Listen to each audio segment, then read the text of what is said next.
조단위급 배열들의 등판으로 내년 IPO 시장 규모가 최대 30조 원에 이를 전망입니다. 올해 초 FCA와 PSA를 흡수한 스텔란티스가 몸집 키우기에 나섭니다. 연내 한불모터스 합병까지 마무리할 예정입니다. 정은보 금융감독원장이 내년 대출 규제 강화를 앞두고 실수요자 대출 수요에는 예외를 두고 관리하겠다고 밝혔습니다. 정부의 공공주도 3080 대책으로 재개발의 새 길이 열렸습니다. 재개발을 하지 못했던 곳에 정비 사업이 가능해지면서 지역 주민들의 관심이 뜨거운 분위기입니다. 센 경제 라이브 출발합니다.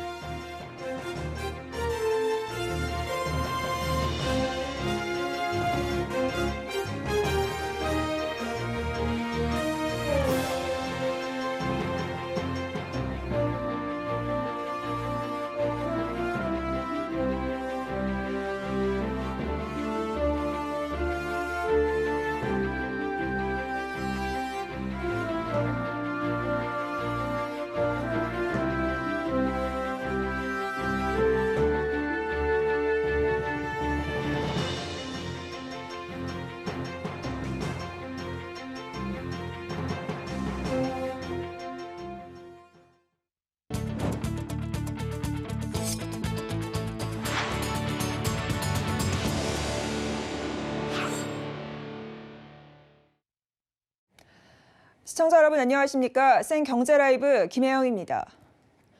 역대급 호황을 맞았던 IPO 시장이 내년에는 더 뜨거울 전망입니다.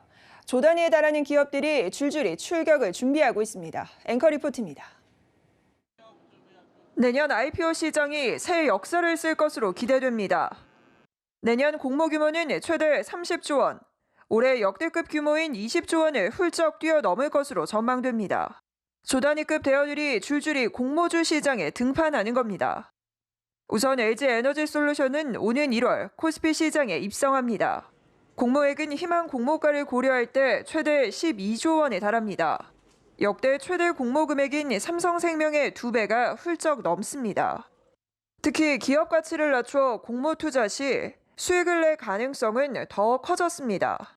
올 하반기 상장 추진 당시 LG에너지솔루션의 기업 가치는 최대 100조 원까지 거론됐지만 GM 전기차 화재로 인한 리콜 충당금 등이 반영되며 목표 시총을 70조 원으로 낮췄습니다.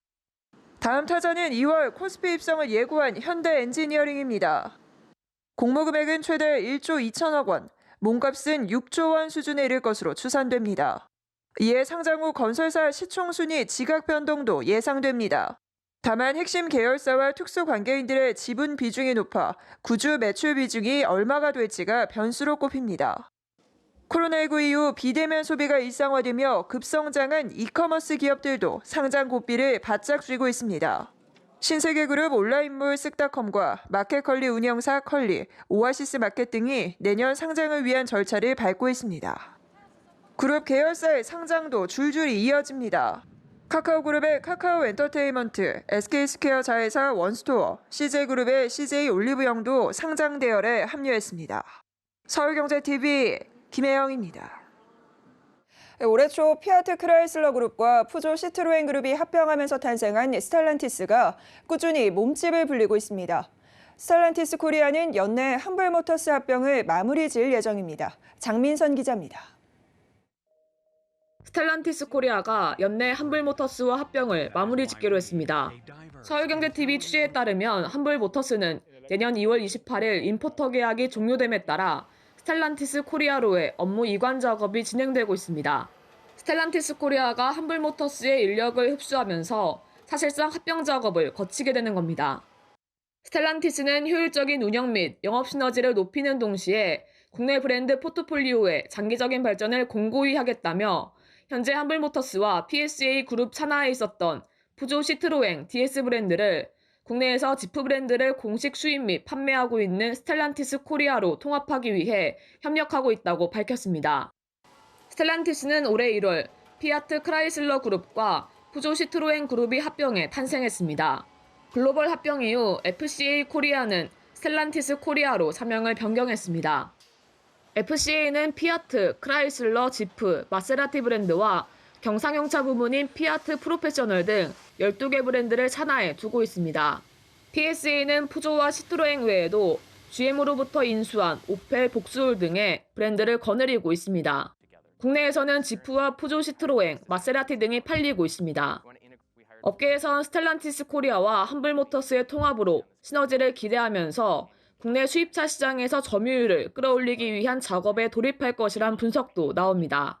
서울경제TV 장민선입니다. 네, 올해가 얼마 남지 않았습니다. 내년 가장 큰 변화 중 하나가 대출 규제 강화인데요. 정은보 금융감독원장은 실수요자 대출 수요에 따른 공급에 대해선 예외를 두면서 관리할 계획이라고 밝혔습니다. 윤다혜 기자입니다. 정은보 금융감독원장은 가계대출 규제 과정에서 실수요자나 중저신용자의 금융 접근성이 늘 지적된다며 내년에도 실수요자 금융 공급 문제에 대해서는 예외를 두면서 관리할 계획이라고 밝혔습니다. 정 원장은 오늘 오전 출입기자들과의 온라인 송년 간담회에서 가계부채 관리 과정에서 서민 취약계층의 우려를 인지하고 있다며 이같이 말했습니다. 올해 실수요자 전세대출 집단대출의 예외를 인정했던 것처럼 내년에도 실수요자들의 대출기를 열어두겠다는 겁니다. 이와 함께 정 원장은 개인별 총부채 원리금 상환 비율, DSR 규제가 조기 시행됨에 따라 내년 가계부채 증가율이 5% 중반대에 관리될 것으로 내다봤습니다. 이번 간담회에서는 정 원장의 친시장 행보 금감원의 감독 기능이 약화될 수 있다는 지적도 나왔습니다. 이에 정 원장은 동의하기 어렵다며 사후적 제재에 치우치지 않고 금융사에 대한 사전적 지도를 조화롭게 운영하면 오히려 금감원의 역할이 더 강화될 것이라고 강조했습니다. 정 원장은 내년도 감독검사 업무 계획에 대해 금융소비자 보호를 위한 사전 예방적 감독을 강화하겠다는 기조를 이어갈 것이라며 검사 제재 제도 개선을 위해 태스크포스를 구성해 논의 중에 있으며 조만간 금융위원회와 협의를 거쳐 결론을 낼 것이라고 말했습니다. 서울경제TV 윤다입니다. 영화계가 정부의 코로나 방역 강화 일환으로 시행 중인 영화관 영업시간 제한 조치 중단을 촉구했습니다. 한국상영관협회와 극장사 등 영화단체는 오늘 국회 정문 앞에서 결의대회를 열고 극장 운영시간 제한은 현실을 전혀 고려하지 않은 탁상 행정의 표본이라며 영업시간 제한을 당장 풀어야 한다고 밝혔습니다. 현재 모든 상영관이 백신 패스관으로 운영돼 미접종자는 입장이 불가한 데다 뛰어앉기와 음식물 섭취 금지 등 강화된 방역 조치를 시행 중으로 안정성이 검증된 극장의 특수성을 감안해야 한다는 겁니다. 이와 함께 영화업계는 코로나 사태 이후 손실 전액 보상과 정부 주도 배급사 대상 개봉 지원 정책 추진, 임차료 및 세금 감면 혜택 등 재정 지원을 요구했습니다.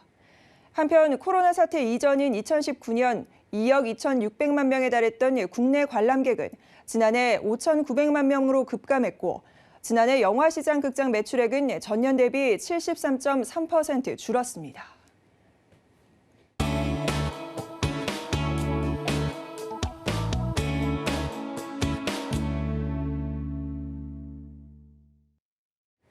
정부가 지난 2월 4일 주택 공급 정책 중 하나로 내놓은 공공주도 3080 대책으로 재개발의 새로운 길이 열렸습니다.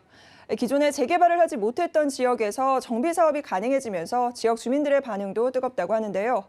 오늘은 부동산부 서청석 기자와 공공주도 3080 플러스 대책에 관한 자세한 이야기 나눠보겠습니다. 서 기자 나와 계시죠? 네, 안녕하십니까? 네, 공공주도 3080 재개발 사업 지금 신청했거나 신청하려는 지역이 굉장히 많다라고 들었는데요. 서 기자가 얼마 전에 화곡동과 양재동에 직접 다녀왔다고 들었습니다. 그곳의 반응 어떻습니까? 네, 얼마 전 저는 화곡본동 1구역과 양재 2동 1구역을 다녀왔습니다. 두 지역 모두 사업에 대한 지역민들의 반응이 뜨거웠는데요. 먼저 화곡본동 1구역은 지난 8월 강서구청을 통해 국토부에 선도사업 후보지 선정을 제안했고 국토부는 이를 현재 검토 중에 있습니다. 화곡본동 1구역 재개발 추진위원회는 접수 이후에도 지역의 높은 감신도로 재개발 선정을 원하는 마음을 보여주기 위해 지속적으로 재개발 동의서를 받고 있는데요. 오늘 기준으로 사업 사전 동의율이 54%를 돌파했습니다. 예비 지정지구 선정 후 본지구로 지구 지정이 되기까지는 본동의가 주민의 3분의 2 이상 동의율이 필요한데 이미 과반을 넘어선 겁니다. 만약 사업이 확정된다면 화곡본동 1구역 세대수는 기존 3,330세대 규모에서 5,000세대 이상으로 증가하게 됩니다. 네, 사전 동의율이 통상 본 동의율로 옮겨가게 되잖아요. 그래서 재개발 과정에서 동의율 문제가 굉장히 중요하게 생각이 되는데 현재 화곡본동 1구역은 동의율 문제가 후보지 선정 접수 상태에서 어느 정도 해결이 됐다라는 부분을 좀 짚어줬습니다. 그렇다면 양재 2동 1구역 현재 상황 어떻습니까? 네, 양재 2동 1구역은 아직 후보지 선정 접수 신청은 하지 않은 상황인데요. 혹시라도 있을 잡음을 어느 정도 완화하기 위해 사전 동의율을 과반 이상 받은 뒤 접수를 신청하겠다는 계획입니다. 양재 2동 1구역의 재개발 동의율은 오늘 기준으로 약 43%인데요. 아직 과반에는 미치지 못했지만 해당 사업을 추진한 게 지난 11월 10일인 점을 감안하면 약 한 달여 만에 40% 넘는 지역민들이 재개발에 대한 의지를 보여준 겁니다. 양재 2동 1구역 세대수는 접수 신청 후 사업 확장 시 기존 2,200세대에서 최대 3,500세대까지 늘어날 수 있을 전망입니다. 네, 3080 플러스에 대한 지역 주민들의 반응이 굉장히 뜨거운 상황인데 그 이유 짚어주실까요? 네, 아무래도 속도가 가장 큰 이유인데요. 민간 재개발의 경우 조합 설립부터 입주까지 모든 과정을 거치는데 아무리 빨라도 약 10년 정도가 소요됩니다. 당장 내년 바로 민간 재개발 사업을 진행한다 해도 입주를 하려면 2032년 이후가 된다는 뜻입니다. 반면 3080 플러스는 정부가 도심주택 공급을 신속하게 하기 위해서 사업 기간을 최대 단축해 사업 제안부터 입주까지 4년에서 5년 이내 완료하게 됩니다. 또 조합이 없이 추진되기 때문에 재개발 현장에서 종종 지적되는 조합 비리 등 문제가 없고 또 시행을 LH나 SH에서 하지만 시공은 기존 주요 건설사에서 하기 때문에 주민들은 힐스테이트, 레미안, 자이, 이편한 세상 등 브랜드 아파트에서 살 수 있게 됩니다. 네, 아무래도 민간 재개발과 달리 빠른 속도로 일단 입주가 가능하고 또 공공이 시행하는 브랜드 아파트에 살 수가 있다. 이 두 가지 굉장한 매력 포인트일 텐데요. 그런데 앞서 말한 두 지역, 여태까지는 재개발을 못하고 있던 상황이었습니다. 3080 플러스에서 가능하게 된 건데 문턱이 조금 낮아진 건가요? 네, 그렇습니다. 3080 플러스의 핵심은 정부가 주택 공급을 신속하게 하겠다는 데 의미가 있는데요. 때문에 기존 재개발 요건 역시 일부 낮춰 많은 지역에서 재개발이 가능하도록 새로운 문을 열어줬습니다. 앞서 말한 두 지역도 기존 재개발 요건에는 미치지 못했지만 낮아진 문턱 덕에 재개발을 추진할 수 있게 된 경우입니다. 도시 및 주거환경정비법에 따르면 기존의 모든 재개발은 노후도 30년이 67% 이상인 지역만 가능했습니다. 쉽게 예를 들면 29년 된 건물이 아무리 낡아도 30년이라는 조건을 충족하지 못했기 때문에 무너지거나 부수고 새로 짓지 않는 이상 재개발은 불가능했는데요. 노후 연도는 지역 모든 건물의 평균을 기준으로 잡기 때문에 30년 67% 이상이라는 조건을 맞추기는 힘든 실정이었습니다. 3080에서는 이 기간을 10년 줄인 노후도 20년 67%로 정해 진입장벽을 크게 낮춰준 겁니다. 네, 조금 더 자세한 이야기 나눠봤으면 좋을 텐데 저희가 시간 관계상 마지막 질문 하나 하고 마무리 짓겠습니다. 서 기자, 지금까지는 장점만 쭉 짚어주셨는데 단점은 없는 건가요? 네, 어느 사업이나 단점은 있기 마련인데요. 3080 플러스 사업은 단점이라고 말할 게 크게 없습니다. 정부가 주택 공급을 위해 운영하고 있는 대책이기 때문에 오히려 다양한 인센티브가 존재합니다. 먼저 용적률 차이입니다. 3080 대책은 사업지 선정 시 용적률을 기존 용적률에서 1단계 상향 또는 120%를 상향합니다. 증산 4구역을 예로 들면 해당 지역은 민간 재개발을 하게 되면 3,400여 세대가 되지만 3080의 경우 4,100세대를 넘게 되면서 세대수에서 큰 차이가 발생합니다. 그 밖에도 앞서 말한 브랜드 아파트에 살 수 있고 분양금이 모자란 사람들의 내몰림을 방지하기 위해 이익 공유, 지분 적립형 등의 방법으로 추가 분담금 없이 거주가 가능하도록 했습니다. 또 기존 자기 자산을 내어놓고 관리 처분까지 가는 긴 시간을 보내는 대신 선물 선납 방식으로 정비계획 단계에서 관리 처분에 들어간 상태로 빠른 사업을 추진한다는 장점도 있습니다. 이런 장점을 바탕으로 현재 50에서 60여 개 지역에서 후보지 선정 접수를 했고 국토부가 현재 예정지구 선정을 검토하고 있습니다. 현재까지는 9곳이 예정지구에 선정됐고 이르면 올해 안으로 후보지 중 추가 예정지구 선정지를 발표할 것으로 알려졌습니다. 네, 지금까지 서청석 기자와 3080 플러스 대책에 관한 자세한 이야기 나눠봤습니다. 서 기자, 오늘 말씀 고맙습니다. 네, 감사합니다.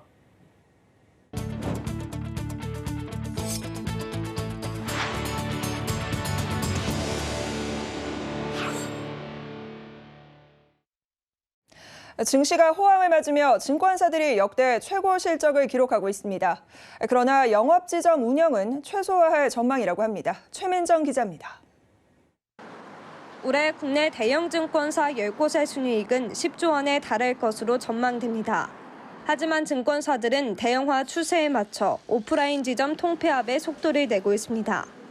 오늘 금융투자협회에 따르면 올해 3분기 기준 증권사들의 지점은 947개로 지난해보다 34개 줄었습니다. 증권사들의 오프라인 점포 수는 지난 2017년 1,126개, 2018년 1,091개, 2019년 1,026개에 이어 작년에는 처음으로 1,000개 밑으로 떨어졌습니다. 삼성증권은 다음 달부터 6개 지점을 통합할 예정입니다. 한국투자증권도 다음 달부터 지점 5곳을 폐쇄하고 인근 지점과 통합에 나섭니다. NH투자증권도 올해 3개의 센터의 통폐합이 이미 진행됐습니다. 증권사들의 이런 움직임은 대형 복합 점포로 탈바꿈시키겠다는 목표로 보입니다. 최근 코로나19에 따른 비대면 거래 활성화로 인해 오프라인에는 자산관리 차별화에 집중하겠다는 겁니다. 지점 통폐합이 가속화되고 있고 이제 대형 그 복합센터 변신으로 이렇게 전환을 이제 가속화되고 있거든요. 아무래도 지점 축소와 그 같이 이렇게 맥을 같이 하면서 온라인 자산 거래 이런 쪽으로 이제 확대가 될 가능성도 있고요. 한편 전문가들은 이런 통폐합에 대해서 디지털 소외 현상이 발생할 수도 있다는 우려의 목소리도 내고 있습니다. 통폐합 이전에 고객들 특히 디지털 소외 계층이랄까 그런 노인들을 상대로 한 상담이나 교육, 좀 안내라든지 이제 이런 조치들이 병행이 되면서 하면 어떨까 이제 싶기도 해요. 서울경제TV 최민정입니다. SK텔레콤이 아마존 알렉사가 탑재된 AI 서비스 누구멀티 에이전트 서비스를 선보입니다. SKT는 AI 스피커 누구캔들에 아마존의 알렉사 보이스 서비스를 탑재, 하나의 AI 스피커를 통해 한국어와 영어 AI 서비스를 모두 이용할 수 있다고 밝혔습니다. 한국어 AI 호출어인 아리아를 부르면 누구를 통해 한국어 서비스와 한국 콘텐츠를, 영어 AI 호출어인 알렉사를 부르면 알렉사를 통해 영어 서비스와 해외 콘텐츠를 이용할 수 있습니다. 날씨와 뉴스, 감성대화, 캘린더와 같은 AI 스피커의 기본적인 기능은 누구와 알렉사 모두 지원하고, 이외 국내 콘텐츠는 누구를 통해, 해외 콘텐츠는 알렉사를 통해 지원받을 수 있습니다. LG전자가 무선 스크린 LG 스탠바이미를 해외 시장에 본격 출시합니다. LG전자는 이번 달 홍콩을 시작으로 다음 달 싱가포르와 베트남 등 아시아 주요 국가로 출시를 확대한다고 밝혔습니다. 베트남에서는 이미 LG전자 온라인 브랜드샵에서 예약 판매에 들어갔습니다. 이를 위해 최근 경북 구미에 위치한 TV 생산 라인의 생산 능력도 확대했습니다. LG 스탠바이미의 월 생산량은 출시 초기와 비교해 3배 가까이 늘었습니다. 이외에도 애플 에어플레이를 지원하는 소프트웨어 업데이트와 카카오 웹툰을 론칭하고 음성 안내 기능 등을 강화한 바 있습니다. 중소기업 중앙회와 홈행쇼핑이 오늘 오전 서울 여의도 중기중앙회 KB지홀에서 일사천리 10주년 올해 히트 중소기업 상품 시상식을 개최했습니다. 이번 시상식은 올 한 해 지원 사업으로 우수한 실적을 거둔 중소기업과 판로 확대를 위해 노력한 지자체를 격려하는 자리입니다. 우수 중소기업 부문에선 윤은숙 들사랑 대표와 김정희 유엘데코 대표, 선우연 굿브랜드 대표가 중기중앙회 표창을 수상했습니다. 올해 가장 많은 누적 매출을 달성한 업체는 그린수산으로 홈앤쇼핑 방송으로만 5억 5천만 원의 매출을 올렸습니다. 한편 일사천리는 중기중앙회와 홈앤쇼핑이 지자체와 함께 중소기업의 판로 개척을 지원하는 사업입니다. 지난 2012년 출범 후 10년간 1,048개 제품이 TV홈쇼핑에 입점해 1,076억 원의 매출을 기록했습니다. 한국공인회계사회는 오늘 내년부터 적용되는 표준감사시간 개정안을 공고했습니다. 이번 개정안은 기업들의 요구사항을 반영해 만장일치로 의결됐습니다. 개정안에는 표준감사시간을 일률적으로 적용하기보단 기업의 개별 특성과 고유 환경을 고려해 표준감사시간을 산정하도록 했습니다. 또 내부 회계관리제도 감사에 대한 가산율을 삭제하고 표준감사시간의 상한과 하한 규정도 삭제했습니다. 대신 표준감사시간 도입 이전 사업 연도보다 감사시간이 줄어드는 것을 방지하는 규정을 추가했습니다. 표준감사시간제는 기업의 규모와 특성에 따라 감사인이 투입해야 하는 표준감사시간을 법률로 정한 제도로 외부감사법에 따라 3년마다 표준감사 시간의 타당성을 검토 반영하고 그 결과를 공개하고 있습니다. 2025년이면 우리나라는 초고령 사회에 진입합니다. 일하길 원하는 고령층이 늘고 있지만 일자리는 부족하고 급여도 여전히 낮은 수준인데요. 이에 정부와 학계, 업계 관계자들이 지속가능한 중장년의 일자리를 모색하기 위해 한자리에 모였습니다. 현장에 이지영 기자가 다녀왔습니다. 서울경제신문의 4050 세대 전문 매체 라이프점프가 오늘 오후 서울 프레스센터에서 리워크, 지속가능한 중장년의 일을 주제로 제2회 전직 지원 서비스 활성화 컨퍼런스를 개최했습니다. 올해 우리나라 65세 이상 고령 인구 수는 853만 명, 전체 인구 중 16.5%를 차지합니다. 중장년의 일자리 문제가 우리 삶에 밀접하게 다가온 겁니다. 아시다시피 지금 우리 대한민국은 굉장히 많은 도전 과제, 난제 직면하고 있습니다. 고령화 속도는 OECD에서 가장 빠릅니다. 경제에서 가장 중요한 게 생산력과 생산성입니다. 가장 좋은 건 뭐냐? 두 가지를 다 충족시키는 것은 일자리를 만들어주는 겁니다.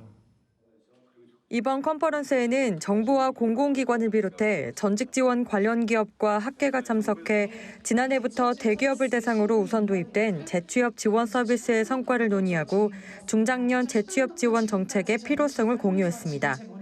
재취업 지원 서비스는 비자발적 이퇴직자를 위한 재취업 교육 지원 제도로 정부는 지난해 5월 근로자 1,000명 이상 대기업부터 이를 의무화했습니다. 제도 시행 2년차인 올해 재취업 서비스 실천 기업의 비율은 35.2%로 집계됐습니다.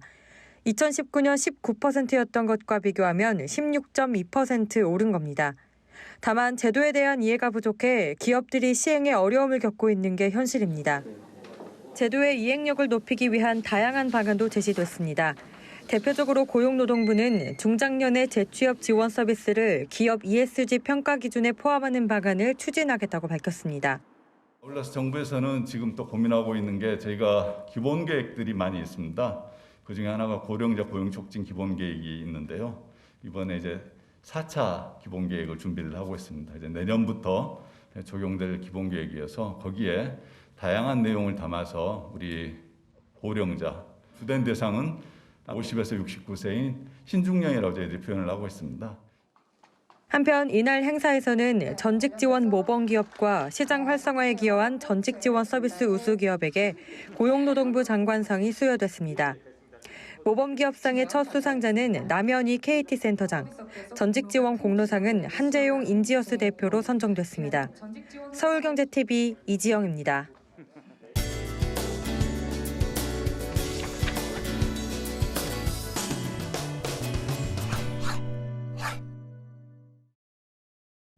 글로벌 완성차 업체들이 전기차 개발에 열을 올리면서 배터리 수명을 늘리는 기술 개발에 사활을 걸고 있습니다. 배터리를 오래 쓰기 위해서는 배터리 자체 용량뿐 아니라 전력 효율을 높여주는 파워 반도체 탑재가 필수라고 하는데요. 한 중소기업이 국내에서 유일하게 전력 효율을 높여주는 차세대 SiC 파워 반도체 양산에 성공했다고 합니다. 배현 기자가 현장 다녀왔습니다.